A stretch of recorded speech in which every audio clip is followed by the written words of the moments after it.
John Galsworthy एक novelist, playwright और poet थे। गॉल्सवर्दी लगभग 65 इयर्स तक जीवित रहे। गॉल्सवर्दी का जन्म इंग्लैंड के सरे में किंगस्टन हिल पर 14 अगस्त 1867 में हुआ। आप इनकी डेट ऑफ बर्थ आसानी से ध्यान ये रख सकते हो। 15 अगस्त को हमें आजादी मिली, 14 अगस्त को इनका जन्म हुआ। गॉल्सवर्दी के पिता का नाम भी जॉन गॉल्सवर्दी और माता का नाम ब्लैंच बैली था। फादर का नाम सेम होने पर हम सीनियर लिखते हैं। सीनियर जॉन गॉल्सवर्दी मतलब गॉल्सवर्दी के फादर लंदन में सॉलिसिटर वकील थे। उनका बिजनेस शिप में सैंडलर के तौर पे था। वो सामान को शिप तक पहुंचाते थे। जॉन गॉल्सवर्दी ने हैरो और न्यू कॉलेज ऑक्सफोर्ड में शिक्षा प्राप्त की, जहां उन्होंने लॉयर बनने की ट्रेनिंग ली। जॉन गॉल्सवर्दी का वकील के तौर पे काम करने में कोई इंटरेस्ट नहीं था। जॉन गॉल्सवर्दी ने परिवार का शिप में सामान भेजने का जो बिजनेस था उसे बढ़ाने के मकसद से विदेश यात्रा की। इन यात्राओं के दौरान जॉन गॉल्सवर्दी की दोस्ती जोसेफ कॉनरेड, जो खुद एक नॉवलिस्ट थे, उनसे हुई। जॉन गॉल्सवर्दी का अफेयर एडा नेमेसिस पियर्सन के साथ हुआ, जो उनके चचेरे भाई की पत्नी थी। एडा नेमेसिस पियर्सन के तलाक के बाद 1905 में गॉल्सवर्दी और एडा नेमेसिस पियर्सन ने शादी की। फर्स्ट वर्ल्ड वॉर के दौरान उन्होंने फ्रांस में एक अस्पताल में वार्ड बॉय के रूप में काम भी किया। गॉल्सवर्दी का निधन लंदन में ब्रेन ट्यूमर के कारण 31 जनवरी 1933 में हुआ। उनकी वसीयत के अनुसार वॉकिंग में दाह संस्कार किया गया और राख को साउथ डाउन्स पर हवा से बिखेर दिया गया। जॉन गॉल्सवर्दी ने अपने लिटरेरी कैरियर की शुरुआत नॉवलिस्ट के रूप में की।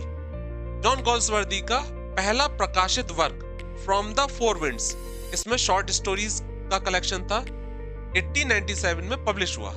इसमें कई कहानियां थी। शुरुआती कई वर्क्स जॉन सेंट जॉन के नाम से पब्लिश हुए, क्योंकि जॉन गॉल्सवर्दी नहीं चाहते थे उनके फादर को इस बारे में पता चले।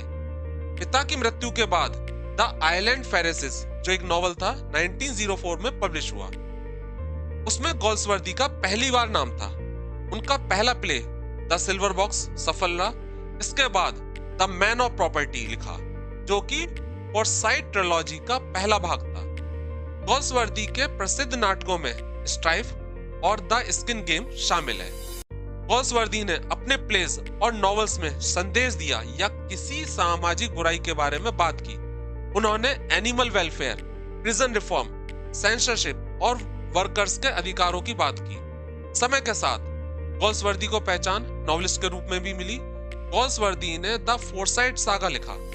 अपने नॉवेल्स में मिडिल क्लास, खासकर अपर मिडिल क्लास के जीवन को दिखाया। गॉल्सवर्दी ने सभी कैरेक्टर्स की कमियों को पूरी ईमानदारी से दिखाया। 1921 में Galsworthy PEN club, PEN, PEN club जिसका अर्थ है पोएट्स एसेइस्ट नॉवलिस्ट, के पहले अध्यक्ष बने और जीवन भर इस पद पर बने रहे। 1919 में उन्होंने नाइटहुड का ऑफर ठुकरा दिया। 1929 में गॉल्सवर्दी को ऑर्डर ऑफ मेरिट का पुरस्कार दिया गया। ऑर्डर ऑफ मेरिट एक विशेष सम्मान है जो कॉमनवेल्थ कंट्रीज में आर्म फोर्सेस, सेना, साइंस, आर्ट और लिटरेचर में विशिष्ट सेवा के लिए दिया जाता है। 1932 में लिटरेचर का नोबेल पुरस्कार जॉन गॉल्सवर्दी को उनकी विशिष्ट कहानी सुनाने की कला, डिस्टिंग्विश्ड आर्ट ऑफ नरेशन के लिए दिया गया, जो द फोर्साइट सागा में सबसे बेहतरीन रूप में मिलती है। गॉल्सवर्दी अब तक नोबेल पुरस्कार पाने वाले दूसरे अंग्रेज लेखक थे। गॉल्सवर्दी को हम नॉवलिस्ट विद अ पर्पस कहेंगे, क्योंकि गॉल्सवर्दी के लिखने का उद्देश्य है। गॉल्सवर्दी ने जीवन को रियलिस्टिकली चित्रित किया। गॉल्सवर्दी ने 20 नॉवेल्स, 27 प्लेस और 3 कलेक्शन ऑफ पोएट्री प्रकाशित की। इसी के साथ हम अपनी बात को यहीं पे